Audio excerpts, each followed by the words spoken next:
We will learn quadratic equations. इसमें आपको एक प्रॉब्लम होगा जिसकी डिग्री 2 होगी, तो उसके आपको रूट्स कैसे निकालना है, क्या होंगे, बहुत सारे क्वेश्चन होंगे। रूट्स क्या होगा, रूट्स ये का रूट्स की लोकेशन क्या होगी, ऐसा सब बहुत कुछ फाइंड करना होगा, ठीक है। अब सबसे पहले देखेंगे हम क्वाड्रेटिक इक्वेशन की डेफिनेशन क्या है। Polynomial equation with one variable has maximum power of 2 is called as quadratic equation. General form जो है, तो जनरल फॉर्म क्या है ना क्वाड्रेटिक इक्वेशन का, ax² plus bx plus c equals to 0, ये है हमारा जनरल फॉर्म। तो ये हो गया जनरल फॉर्म। जनरल फॉर्म में जो a है ये होता है लीडिंग कोएफिशिएंट, जो b है वो होता है मिडल कोएफिशिएंट। यह याद रखना, जो a है वो 0 के बराबर नहीं होना चाहिए, नेगेटिव होगा, पॉजिटिव होगा, लेकिन 0 नहीं होगा, ठीक है। और c जो है वो है एब्सोल्यूट टर्म, या फिर कांस्टेंट बोल सकते हैं इसे, एब्सोल्यूट टर्म या कांस्टेंट, है ना, ये हो गया कांस्टेंट है। तो अभी ये क्वाड्रेटिक इक्वेशन है, तो इसके रूट्स या फिर एक्स जीरोस मतलब रूट्स भी हो सकते हैं, ठीक है। तो इसके दो रूट्स होने चाहिए, ठीक है ना। तो जो x की वैल्यू होगी जिस पर ये इक्वेशन 0 होगा वो होगी x equals to minus b plus minus root under b² minus 4ac upon 2a। ये होगी x की वैल्यू, मतलब x की इन वैल्यूज पर ये इक्वेशन 0 के बराबर होगा। तो इन वैल्यूज पर मतलब अभी ये जो टर्म है ना b² माइनस 4ac, क्या b² माइनस 4ac, इसे कहते हैं डिस्क्रिमिनेंट या फिर डेल्टा, डिस्क्रिमिनेंट या फिर delta equals to b² minus 4ac, ये होगा आपका डिस्क्रिमिनेंट। डेल्टा के बाद अब हम आगे बढ़ते हैं। आगे क्या होगा ना, अगर ax² plus bx plus c equals to 0 है, तो इसके दो रूट्स होंगे, अल्फा और बीटा हमें नाम दे दिया। तो इसकी जो पहली प्रॉपर्टी आती है वो इन दोनों रूट्स की सम, मतलब alpha plus beta equals to minus B upon A, ठीक है, ये हो गया इनकी सम। और alpha beta equals to C by A, ये हो गया इनकी दूसरी प्रॉपर्टी, ठीक है। तो इस पर से हम कुछ भी मतलब जो ये होगा ना निकाल सकते हैं। इक्वेशन दिया होगा उसके रूट्स निकालिए, या फिर B C A B C ये निकालना होगा, रूट्स दिए होंगे ए बी सी निकालना होगा, ठीक है ना। तो ये हम इसके से फाइंड कर सकते हैं। अभी इसके बाद देखेंगे हम nature of roots. Nature of roots में क्या होता है, नेचर ऑफ रूट्स जो फर्स्ट नेचर है वो मतलब डिस्क्रिमिनेंट जो होगा ना डेल्टा, उस पर बेस करते हैं, ठीक है।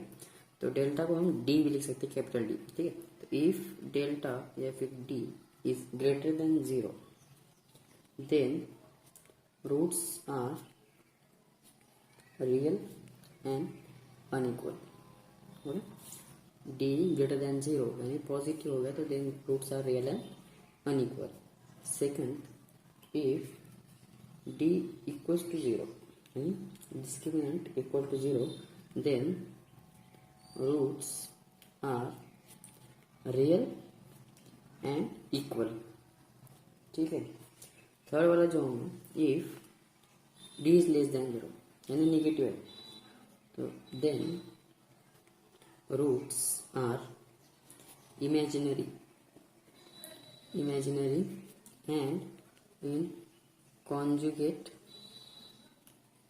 पेयर। तो इसमें जो है ना कॉन्जुगेट पेयर मतलब एग्जाम्पल इमेजिनरी फॉर्म क्या होता है ना, p plus I Q form होता है इमेजिनरी का। या फिर ये जो आई है तो ये अंडर रूट -1 मतलब अंडर रूट -1 ये होता है आई, ठीक है। तो ये p प्लस आई क्यू अगर एक रूट हमें ये फॉर्म में मिल गया तो दूसरा रूट हमें p minus I Q form ऐसे फॉर्म में मिलेगा, ये होता है कॉन्जुगेट पेयर, ठीक है। आगे बढ़ते हुए देखेंगे हम graph of quadratic equation. Graph of quadratic equation में क्या होता है ना, क्वाड्रेटिक इक्वेशन को हम ग्राफिकली रिप्रेजेंट कर सकते हैं 2D में, मतलब एक्स एंड 2D क्यों, क्योंकि ऐसा जो क्वाड्रेटिक इक्वेशन वो इस तरह लिखा जाता है y equals to ax² plus bx plus c, ठीक है। तो इसको हम एक्स वाई एक्सिस पर ड्रॉ कर सकते हैं, दिखा सकते हैं ये ग्राफ कैसा जाएगा। तो सबसे पहली condition a y equals to ax² plus bx plus c है, तो सबसे पहली कंडीशन हम देखेंगे a ग्रेटर देन 0 के लिए। अगर a ग्रेटर देन 0 होगा तो क्या होगा ना, ग्राफ इस तरह बनेगा, मतलब उसका जो फेस है एक बाउल की तरह, एक जो हम सीधा बाउल करते हैं ना, वैसा बाउल की तरफ फेस ऊपर ऊपर की तरफ ओपन होगा, तो ऐसा बन जाएगा। और ऐसा बनने के लिए क्या है ना, 3 कंडीशन होती है। सबसे पहले हमने 3 कंडीशन क्या लिखे थे, d greater than 0, d equal to 0 and d less than 0। अब ऐसा तो बन जाएगा, तो ये प्लेस का होगा तो इसके डिपेंड करेगा डी पर। डी अगर ग्रेटर देन 0 हुआ मतलब ग्रेटर देन 0 की हमारी कंडीशन क्या दी, roots are real and unequal. Real मतलब क्या होगा ना, वो एक्स को कहीं तो कट करेगा, अनइक्वल मतलब 2 जगह कट करेगा, क्योंकि दोनों रूट्स डिफरेंट है, तो ऐसे कट तो करेगा लेकिन 2 जगह डिफरेंट करेगा। तो ये हो गया, अभी हम ये हो गया आपका ग्राफ। तो y को पॉजिटिव क्यों लिया, पॉजिटिव मतलब देखिए y की x की कुछ वैल्यू के लिए y यहाँ भी आ रहा है, यहाँ भी आ रहा है, तो ये हो गया पॉजिटिव 0 के ऊपर ना, ओरिजिन से ऊपर पॉजिटिव। ओरिजिन अगर x y को 0 पुट कर दिया या फिर तो कांस्टेंट आ रहा है, मतलब कांस्टेंट तो हमारा पॉजिटिव है, तो कोई यहाँ पर आएगा, ठीक है। और y निगेटिव, इसके लिए निगेटिव भी आ रहा है। x अगर हम कुछ और वैल्यूज पुट करें तो उसके लिए निगेटिव आ रहा है। और अगर कुछ वैल्यूज ऐसी भी होंगी जो उसके रूट्स है, जो उसके रूट्स है, मतलब ये इक्वेशन इक्वल्स टू 0 हो जाएगा, मतलब y इक्वल्स टू 0 हो जाएगा, तो ये 2 जगह 0 हो रहा है। अभी a ग्रेटर देन 0 के लिए दूसरी कंडीशन क्या है, d0 के लिए मतलब क्या है, roots are real and equal, मतलब x को एक ही जगह कट करेगा, तो एक ही जगह के लिए ये हो गया आपका। और यहाँ पे हम देख सकते हैं कि y पॉजिटिव आ रहा है और 0 आ रहा है, निगेटिव में नहीं जा रहा है, तो इसके लिए अगर a पॉजिटिव है d 0 है तो y क्या होगा, पॉजिटिव और 0। उसके बाद देखेंगे हम तीसरी कंडीशन क्या होगा, D less than 0। D less than 0 के लिए क्या थी, रूट्स आर इमेजनरी, ठीक है। इमेजनरी मतलब क्या होगा, वो एक्स एक्सिस को कहीं कट ही नहीं करेगा, एक्स एक्सिस को कोई कट ही नहीं करेगा। तो ये हो गया हमारा ग्राफ, तो ऊपर की तरफ जाएगा, मतलब एक पैराबोला बन जाएगा, और ये बाउल के जैसा बन गया। इसमें क्या होगा ना, कई 2 रूट्स, कई भी इमेजनरी होगा ना, इमेजनरी मतलब हम इमेजिन कर सकते हैं, सिर्फ एग्जाम्पल ले लिया ये तो ये हो गया इमेजनरी, मतलब रूट्स जो हो गए इमेजनरी हो गए, और इसलिए वो कट नहीं कर पा रहा, इमेजनरी है इसलिए कट नहीं करेगा, या फिर कट नहीं कर रहा है इसलिए इमेजनरी है। और वाई से भी यहाँ पे हम देख सकते हैं सिर्फ पॉजिटिव है, नेगेटिव में नहीं जा रहा है, 0 में नहीं जा रहा है, सिर्फ पॉजिटिव है, ठीक है।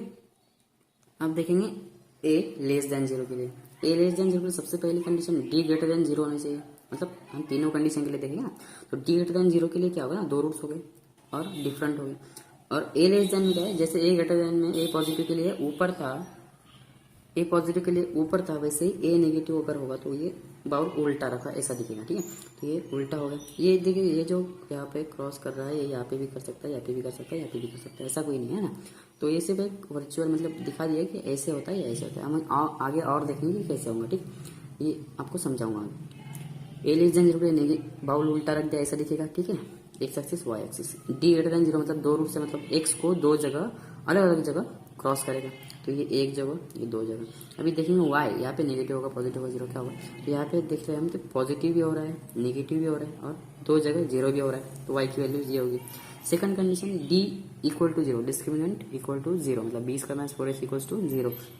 इसके लिए कंडीशन क्या है, roots are real and equal, मतलब एक्स को एक ही जगह कट करेगा, सिर्फ एक ही जगह, जस्ट सिर्फ टच करेगा, जैसे यहाँ पे टच किया था वैसे यहाँ पे टच करेगा।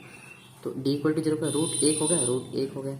और वाई क्या होगा ना, यहाँ पे सिर्फ वाई क्या होगा, नेगेटिव होगा, जिससे कि हम देख रहे हैं पॉजिटिव एक्सिस पे जा ही नहीं रहा है, सिर्फ नेगेटिव, वाई 0 और नेगेटिव है, तो ये 0 पे एक बार टच कर रहा है और फिर नेगेटिव होता जा रहा है, नेगेटिव में बढ़ता है इनफाइनाइट तक। उसके बाद third condition D less than 0, D less than 0 क्या, डिस्क्रिमिनेंट लेस देन 0, तो उसके लिए कंडीशन क्या है, रूट्स आर इमेजनरी, ठीक है ना। तो इमेजनरी मतलब एक्स को कट ही नहीं कर पा रहा है, कट ही नहीं कर पाया तो कुछ डिस्टेंस छोड़ के ऐसा जाएगा, इमेजनरी मतलब एक्स को कट ही नहीं करेगा, और वाई सिर्फ नेगेटिव होगा, ये होगी ए लेस देन 0 की conditions.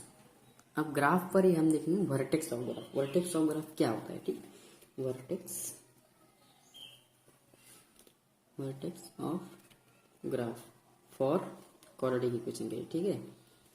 Vertex of graph example कोई भी एक हमने ले लिया, ये हमारा ग्राफ हो गया, ठीक है, एक्स एक्सिस वाई एक्सिस है ना, एक्स एक्सिस वाई एक्सिस ये हमारा ग्राफ होगा, ये है Y equals to A X square plus B X plus C, एक जनरल फॉर्म में ले रहे हैं हम, ठीक है।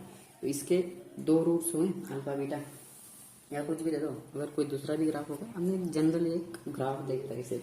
तो ये जो वर्टेक्स, ये जो सबसे निचला पॉइंट है, लोवेस्ट पॉइंट है, जो एंड पॉइंट बोल सकते हैं या फिर स्टार्टिंग पॉइंट, एंड पॉइंट ही बोलो ऐसे में। तो ये जो पॉइंट है इसके कुछ कोऑर्डिनेट्स होंगे, एक्स और वाई में कुछ कोऑर्डिनेट्स तो होंगे ना इसके, x1 y1 बोल दीजिए। तो ये जो x1 है वो होता है -b/2a, ठीक है। और जो y1 है वो होता है -d/4a। याद कर लीजिएगा। या फिर अगर भूल रहे हो, बार बार भूलते हो, कैसे याद करेंगे? बी सेकंड अल्फाबेट है तो b/2a, और डी अगर फोर्थ अल्फाबेट है तो d/4 है, लेकिन दोनों निगेटिव होंगे। ठीक है, दोनों निगेटिव मतलब इन द सेंस यहाँ पे माइनस साइन होना चाहिए। अगर बी निगेटिव हो गया तो ये पूरा कोऑर्डिनेट पॉजिटिव आ जाएगा, और डी निगेटिव हो गया तो पूरा कोऑर्डिनेट पॉजिटिव आ जाएगा।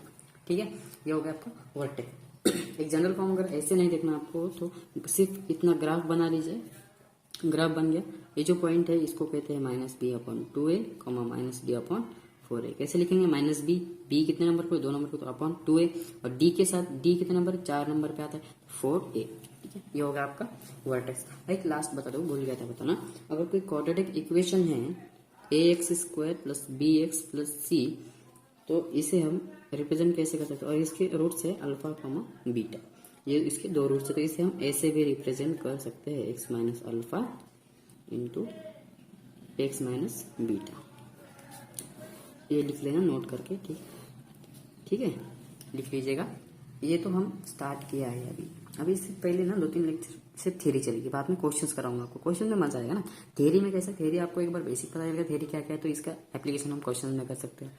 तो आगे भी अभी 2-3 दिन में अगला लेक्चर आ जाएगा, तो वो भी देख लीजिएगा। सब्सक्राइब करिएगा, और पसंद आए तो लाइक। अगर आपको कुछ लग रहा है कि जो नहीं समझ रहा है तो वो कमेंट में जरूर बताइएगा, कि हम ही समझेगा कि आप क्या नहीं समझ रहे हैं, तो फिर हमसे 2 बार अगले लेक्चर में अगर कोई पॉइंट है जो समझा देंगे। ठीक है, thank you very much. Do like and share our channel, please subscribe जरूर करिएगा।